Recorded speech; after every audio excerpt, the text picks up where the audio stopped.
बहुत लोक आमको बहुत शिक्षा दे था स्कूल रे पढ़ा बेले छोट मोट जदि आम भूलटे करुचे ना सार माने कहती जो समय को एबे तू बर्बाद करुचु दिने समय को तू फेरी पाइबुनु।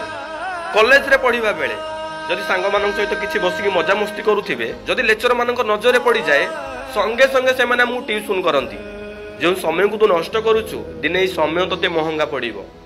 संपूर्ण पाठ पढ़ा सरिवा परे जेतबेले आपण घरे लव रे पुओ हो कि झी घंटे घंटे धरी गपंती से समय बापा कहती कहीं अଯଥାରେ गपुचु कौटी जाकि काम चाकरी कर दी पैसा कमेवा को चेष्टा कर ए सब कहिबार माने कोन जानिछन ना भाई।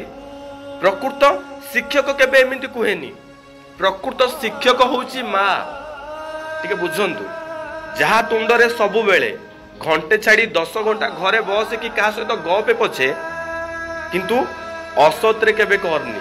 माँ ही कुहे मो पुओ समय सहित चलवा किसी जरूरी नुहे सत सहित चलवा जरूरी अटे। जदि सत सहित मो पुओ थिबो तो दिने समय भी ता पाखरे बंधा पड़िबो। भाई कथाटा गुरुत्व नुहे समय भी गुरुत्व नुहे सत होउची सबुठु गुरुत्व।